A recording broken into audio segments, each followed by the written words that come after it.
that we can practically, resolve, first know what cyber crimes are, then we can come up to their complaint, then we can go for a treatment. Treatment, as we have discussed, can be individually for the child, can also be for the parents. Parents can also be counseled, because the parents have to know that how you have to deal with a child who has been sexually abused. You have to bring him out of the trauma, or bring her out of the trauma, and then make him realize that the future course, right people will approach, and you can have a right relationship. So parents have to be given this counseling, and children individually or with their group of children or with the peer group, they have to be, they have to be treated. Sometimes the cyber, victims, they have to undergo psychological treatments. They have to go through medications and, allopathic or ayurvedic treatments, as we have seen in certain cases where the abuse happens for years and years, and they are completely traumatized. So to avoid it, we discussed over the best practices, and the best thing is, whatever happens in your schools, whatever happens in your work, tuitions, or any place outside, you should inform your parents, your teachers, or your any elder person, and let them be aware of, whatever is happening in your surroundings, so that if something wrong has started happening, it can be prevented in the early stage before it becomes a very big crime, and it can threaten your life and, your security. Okay. So, ma'am, a lot of the discussion has been made regarding the child abuse, and you've mentioned a lot of things. So, if a child is facing any type of abuse, he or she can file a complaint, and there are multiple mediums through which they can file a complaint. But I have a question here, because many of the children, they feel hesitant to even talk about it. They're shy, so they don't even mention it to their parents. And even if they do, some families, they prefer not to file a complaint. So in this case, would the cyber cell even get to know that there is a crime happened with certain child, or a complaint is a must in this case? See, first of all, to prevent the crimes from happening is to open up your mindset. In our country, especially when the girl is a victim, whether she is a child or she is an adult, whatever stage she is in, if a girl child is a victim, it becomes very tough for the parents or the girl to go out and complain, because the first question is, why you? The question is not why me. So when the society will transform from why you to why me, certainly the reporting of the crime will become easier. So what we have to understand is, the criminals are not legally entitled. The victim is not a criminal. The victim is a victim. They have suffered harassment. What they wear, how they look, how they speak to people, how many friend circle they have, this does not entitle any criminal to molest, abuse, or target someone. This is just a lame excuse that is given on the girl child, that the girl is responsible for the crime happening, because we are speaking of the children. The girls are the highest victims in our country.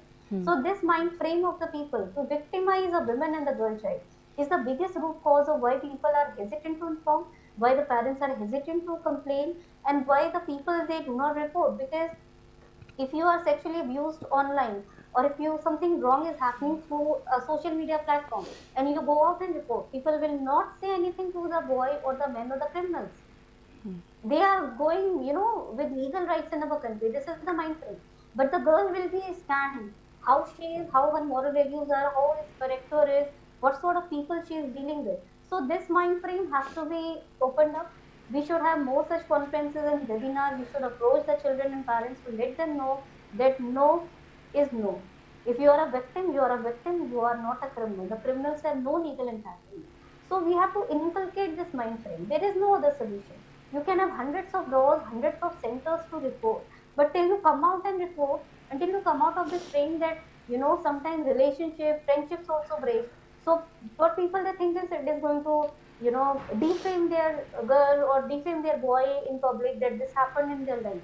No, if something has happened, you have to go and report. Okay, okay. Like you said, a no is a no, and the girls, they are generally the victims. So they should be brave, and the mindset definitely needs to be changed. And that's the reason we are having this particular series on online child sexual abuse. Thank you so much, ma'am, for the answer. But let's say the crime has happened, and the crime has happened some time ago. months ago or a couple of years ago. Still, the complainant or the victim has an option to file a complaint. Are there any chances of catching the criminal even then? Yes, see, sometimes, especially in the sexual abuses cases, online cyber crimes, this time period limitation is not the right way. There is no such thing. Even after 6 months, a year, you can go and lodge a complaint, lodge an FIR that a cyber crime has happened or a sexual harassment is happening online. So the time limitation is not there. There Okay. are certain acts that say that within 3 months you have to report, especially when you deal with FOSH, that is prevention of sexual harassment of women at workplace. They say the last incident happened and within 3 months you have to report. Even if you have not reported within 3 months, you can file a limitation affidavit and explain that why you have not filed within 3 months. Maybe you had some monetary factor, financial factor, you had threats, or you were hesitant to come out of because of the social reason, whatever be it, you can explain. If you are a victim, you're a victim, your limitation period will be exempted and your complaint will be accepted. And especially when we are dealing on the online sexual abuses on the child, we do not have such time limitation as such. Even if it has happened 6 months or a year before and you have the evidences that a child has been, abused, or some audios, videos or photos have been marked, whatever, you can forward the details information to the police and the investigation will continue. Okay, all right.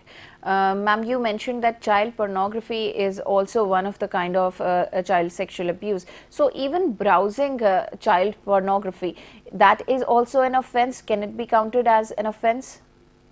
Yes, even browsing the child pornography is an offense. As I said, 5 years imprisonment up to 10 lakhs of fine is imposed under, Okay. 67 IT Act, because this is, when you are watching child pornography, you are promoting it. Hmm. It is not that somebody who is only trafficking the child is a criminal. Yeah. Why they are trafficking? Why they are making porns? Because Hmm. people they are watching. So the person who is watching is an equal criminal here, and the Hmm. punishment for them should be equally as high as somebody who is capturing the child or circulating the pornographic videos. Okay. And what if the person who is browsing is a minor and somebody who is an adult is also browsing? The punishment would be the same for these two, or will there be any difference? See, generally it is for the adult people who are browsing the pornography 67 DDs. But as Okay. we discussed that if some child is also abusing another child, as we recently discussed over, Hmm. then also the juvenile justice laws and the POSCO laws is going to give them punishment. They are not going to go scot free. They will also have to face this under the juvenile acts. Okay, okay. Ma'am, if we talk about cyber stalking, which is very common these days, everybody is online and they just use their, or I should say, misuse their freedom of speech. So they keep on stalking someone or the other. Is that also an offense, and what would be the punishment for that? See, cyber stalking, as we discussed, is there is in section 354D of IPC, and we do give punishment, imprisonment of 3 to 5 years in such cases, because we had a slideshow also discussing on that. So children, they do are stalked and they are given punishments under the provision. Earlier 66A was there that used to give punishment, but now 66A no more exists. So we have section 11 of the POSCO Act that covers such, sexual harassment or the cyber stalking that are happening. So this is the provision that we discussed over on this slide. Okay. Ma'am, would you like to give any advice to the children, especially the children who are on various social media platforms? They should restrict themselves from doing those practices and not harm anyone else. See, first of all, I would say that it's important for professionals to use the social media for their purpose. So for the kids, it is definitely not so much important in the way the parents have given the freedom to the children to make their YouTube channel, upload the videos, and be entire day on the smartphones. It is a biggest fault of the parents and the elders.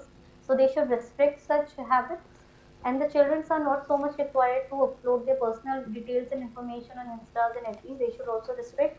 They should not share their passwords to their closest friend. They should not share their videos and photographs on much on the social medias or their WhatsApp group. So this is important because this is from where the photograph morphing starts happening, and this is from where the wrongful group they start approaching them.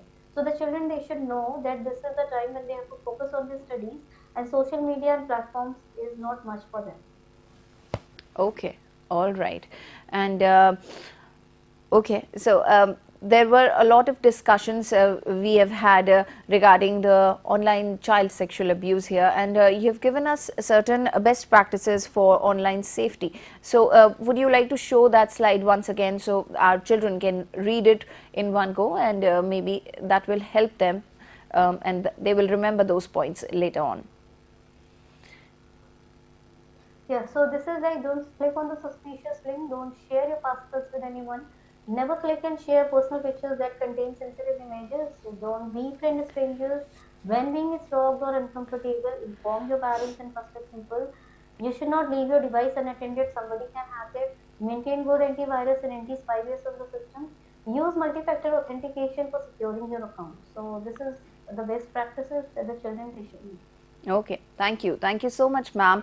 And it was a wonderful conversation. We have learned a lot from this entire program. Thank you. Thank you so much for being with us. Thank you.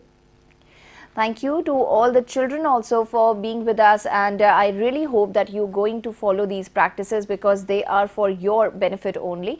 And internet is, of course, it's a boom. Technology is a boom, but you have to use it very, very carefully. So all the best, and be aware of all the nasty things or hackers or online abusers that are there on the internet, online, I should say. So thank you once again, but let me tell you that there is a quiz, and the quiz link has been uploaded already. So for the participation, for the registration, all you have to do is type CIET on your Google account, and once you do that, a home page will be open at your end. Just have a look. This is the home page. So this is the home page, and you can see various options here. So among the events option, the third last option is the workshop/training.